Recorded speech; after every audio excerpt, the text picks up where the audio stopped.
The name of the game is playing really, really good baseball in late May. We have a motto here that, little things become big things.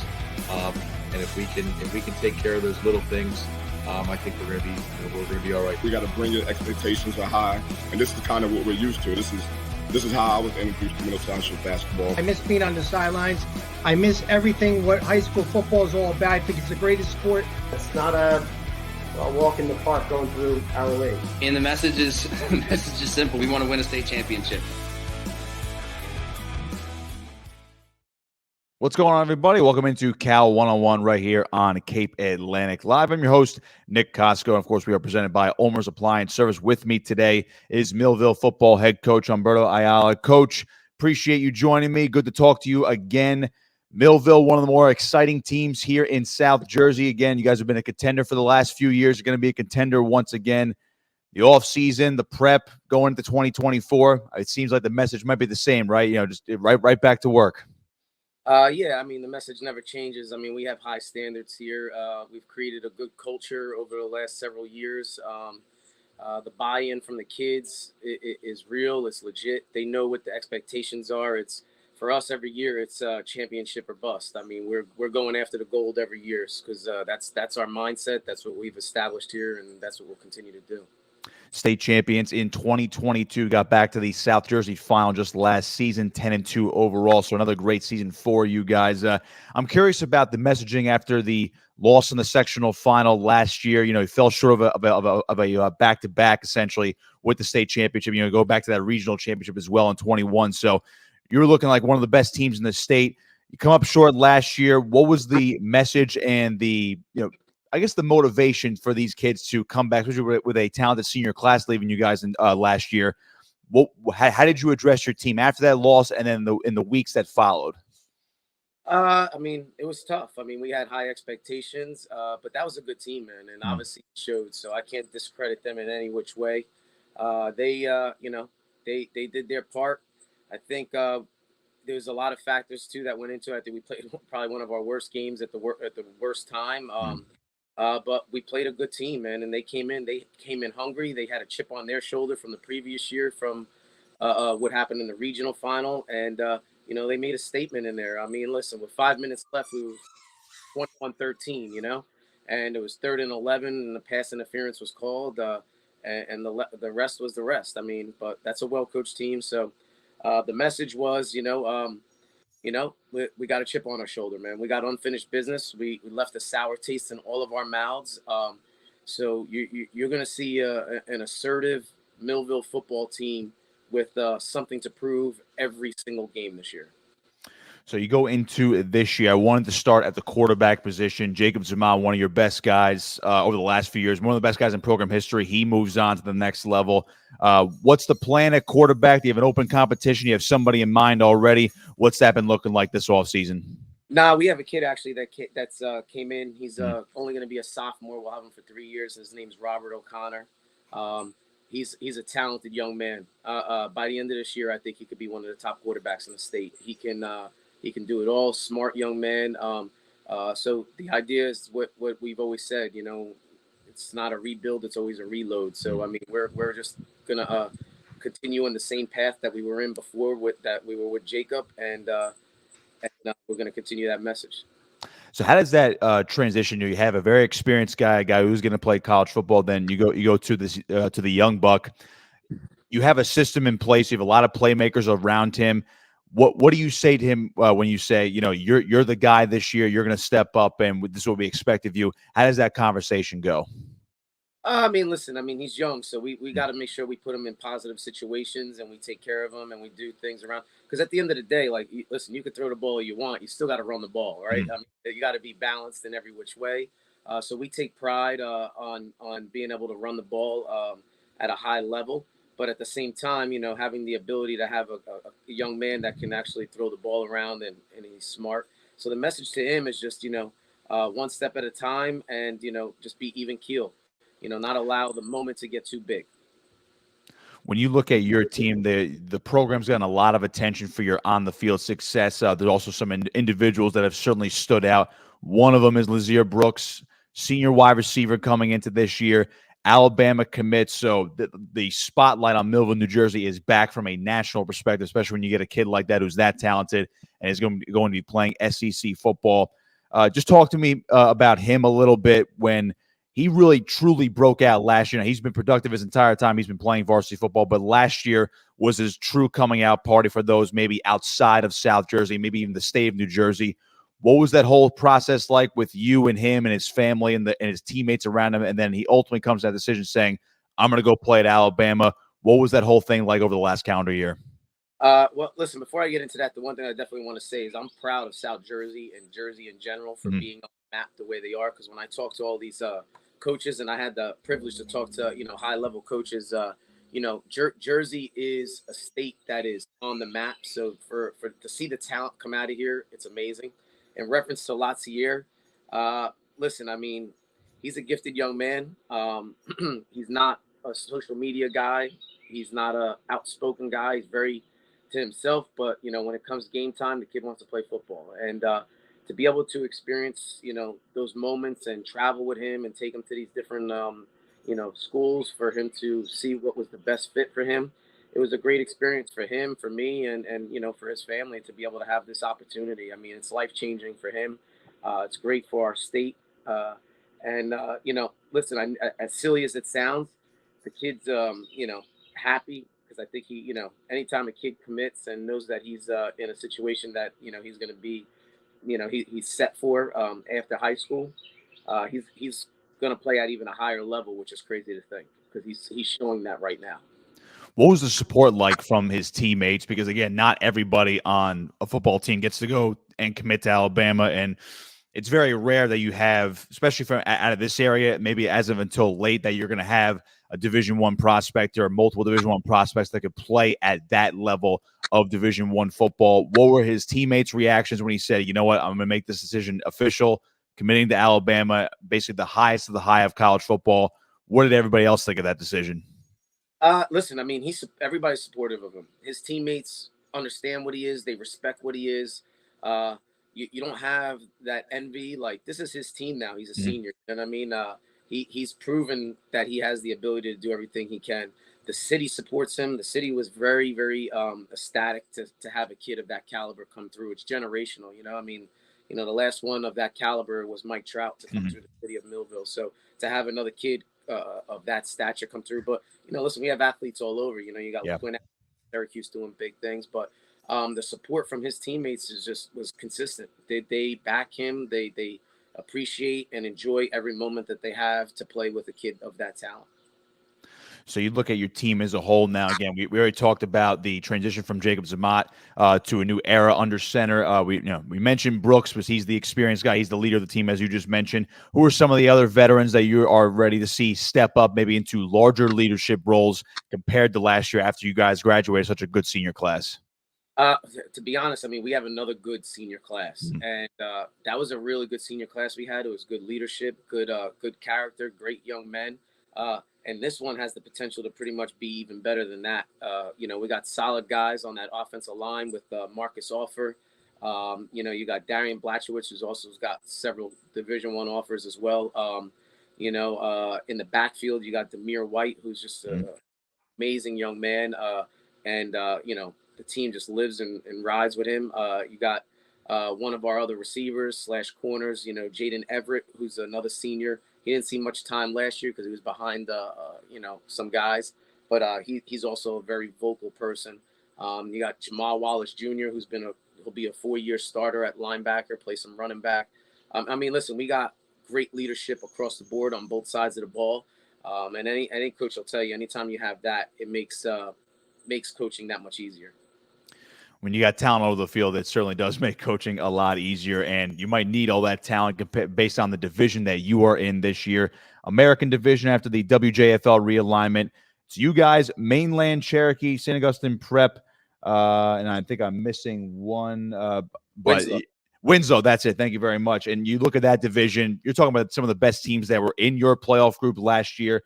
St. Augustine Prep, the talent that they have, and of course Cherokee, a talented Group 5 school, perennial state contender. When you first saw that new schedule and that new division for the 2024 campaign, what was your first reaction? Same as always. I mean, to be honest, we've been playing rigorous schedules for several years now. The last 3 years, we say we're in the SEC of high school football down here based on our conference. I mean, listen, we play good teams, but like we've been in these guys right now, especially the senior group, they've been on the biggest stage that you could be on. So the moment is never too big for them. They understand how to fight through adverse moments. They understand what it takes to be successful in those big moments, and they understand what we have to do better in order to get to the position that we want to be in this year. And they understand where we went wrong last year. So, I mean, outside of like looking at the schedule, it's great, but I mean, I like it because it prepares you for playoff football. And to be honest, I mean, listen, we're built to be able to withstand, those rigorous games every year, every day, every week. So. When you're built to withstand something like that, I'm curious as to how your development has evolved over the last few years since you took over as head coach. And again, you've had a lot of success right away. We're talking, as I mentioned before, regional champions or bowl champions before they actually had the state title game a couple years ago, state champs in 2022, and of course, getting back to a sectional final in 2023. What did you do exactly from the moment you took the job to now where you've been able to maintain this level of success in terms of the development? Is it just a better influx of youth talent and just devotion to the youth program? How has that been able to evolve from younger kids that once they get to the high school level, they're set up for success pretty much right away when they come to your program? I mean, listen, the path was laid, from the past.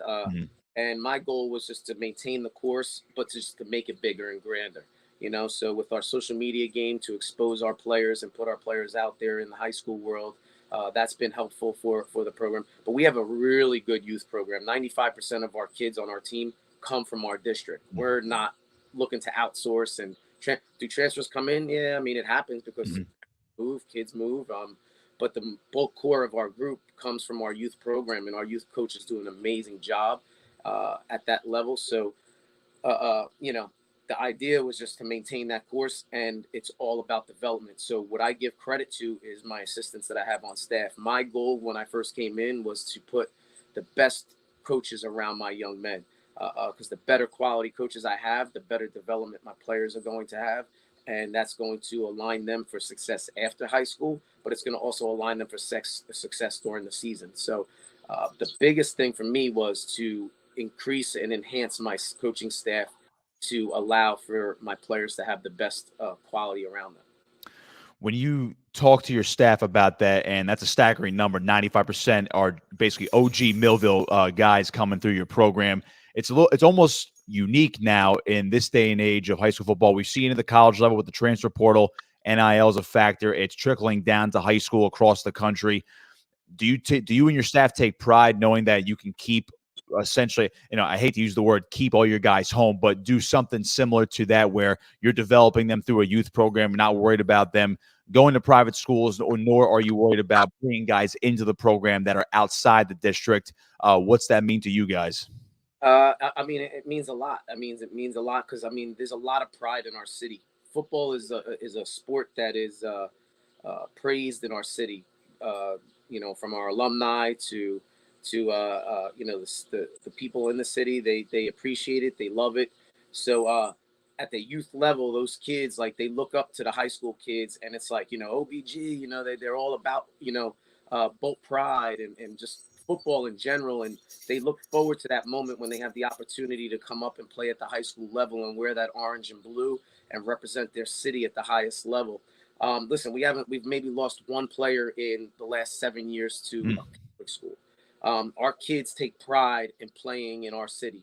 They understand that when they come, they may not be starters right away as freshmen. And I know sometimes kids jump ship because they want to, start right away. But our kids are bought into the fact of development and sitting in a program where they can develop. You see it at the college level. Kids just players don't want to be in a situation where they want to develop. It's either start right now or jump ship. And we have the mindset here, and we've built the culture here that, listen, some freshmen come in and play right away, but some have to wait 2 years. But we have had kids that waited 2 years and still went on and had an opportunity to play Division I football. So it's all about development and the pride that we have within our city that our kids desire and live to play for us. Based on your experience, do you implement college principles as far as how your program is operated throughout the entire calendar year in terms of maybe practice models, what you have the kids do in the classroom, maybe allotted study time? I know it's different from high school to college, of course, because there's numerous factors going on for kids that are 16 compared to 19, 20 years old. But do you find yourself implementing any college practices or college principles when it comes to keeping the culture of your program as steady as it is?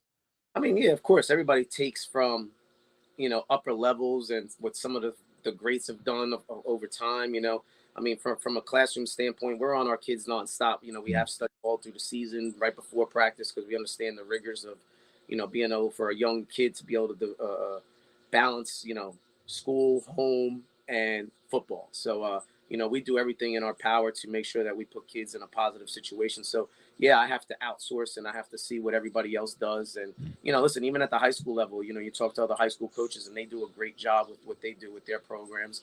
But it's not always a one size fits all. So you have to figure out what best fits your kids and what model best fits you guys. So I mean, yeah, we take it across the board. I mean, even from a social media standpoint, you look at how it's done at the college level and how kids are promoted and what it's done to promote a program to put people on the highest map. I think one of the people who did it great was Coach Prime. He took that social media and blew it up and with the videos and all that. And some people are old school and they don't like that, but it's all about exposure these days. How can I get my kids exposed at the highest level? And that's why we have the foot traffic that we have coming through, which is great. I mean, it's great for our kids. And not everybody can play Division I football, but if we can get kids just to the next level, that's great. Couple more for you, Coach. And Coach Humberto Ayala with me here on Cal 101, presented by Ulmer's Appliance Service. I actually had a question about your social media because it is some of the best I've seen in South Jersey. You have these edited videos, these highlight packages for all your kids, and the Instagram game is off the roof. What went into that? Was that more of a recent thing, or did you see a trend even before you became the head coach saying, you know what, that's the way of the future, and then that's going to be a positive tool as long as we use it right for our kids moving forward?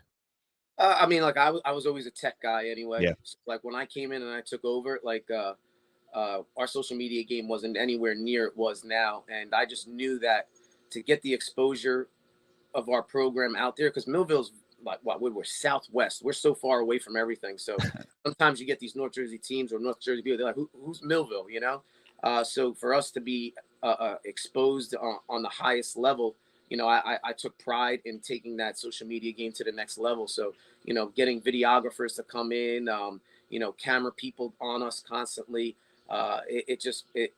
We just took that platform and just kind of ran with it. And, listen, I mean, I see a lot of schools out there, make the attempt and do it. My goal was just to be the best at it. So, I mean, but there's a lot of schools that do a great job with their social media and I give them all the credit, but and some people just don't like to do it, but this is just the way it is now these days. So, I mean, we just take pride in it, and I take a lot of pride in it, and I think that's what brings the exposure to our kids. Tell you what, I'm waiting for the Hard Knocks edition of Millville football coming this summer as well. So, Coach, I'll leave you here with this one. You alluded to it at the start of this conversation, how the message is still the same: state championship or bust. That's the goal every year. How do you do that on a game-to-game basis, knowing that you go back to 2022, you guys were state champions, and you go in the next year, it's like, okay, now it's about the repeat. But now you're coming off a loss. Does anything change about that maybe in terms of the intricate details of that message? How do you take it one game at a time and making sure these kids aren't looking ahead to November, December, but they're mostly focused on Holy Spirit and Battle of the Beach to open up the season? I mean, like you just stated, it's the typical cliche, one game at a time. Our goal every day is to, just get 1% better. The other typical cliche that everybody states. We want to, we want to make sure that we keep the main thing, and the main thing is, getting to where we want to get to. But we have, we have battles every week that we have to worry about one game at a time in order to get to that end goal. So, I mean, listen, we're young. We got some young guys, so it's a matter of just continuous development and making them understand what the grind is to go into it. But like I said to you earlier, we have a sour taste in our mouth from last year. So, you know, we know what we are. We know what we're capable of. We know what we have to compete against every week. We know it is not easy. I don't care what kind of people say, oh, you just got talent. I don't care what talent you have. You still got to coach it. You still got to develop it. You still got to play every game. Anything can happen on any given day. So our goal is to take it, you know, one step at a time. But we have a chip on our shoulders, and we're ready to get after it this year. Humberto Ayala with me on Cal One-on-One, Millville Thunderbolts football head coach, state contender once again in 2024. Coach, appreciate the time. Looking forward to watching you guys this year. You're going to be in some battles this year, and I'll tell you what, you're going to have some of the most exciting games in my mind in South Jersey this season. I appreciate it, sir. Thank you. Absolutely. This is Cal One-on-One right here on Cape Atlantic Live. Be sure to like and subscribe to this video and to the channel. Check us out on social media as well. Again, this was presented by Ulmer's Appliance Service. Cal One-on-One on Cape Atlantic Live.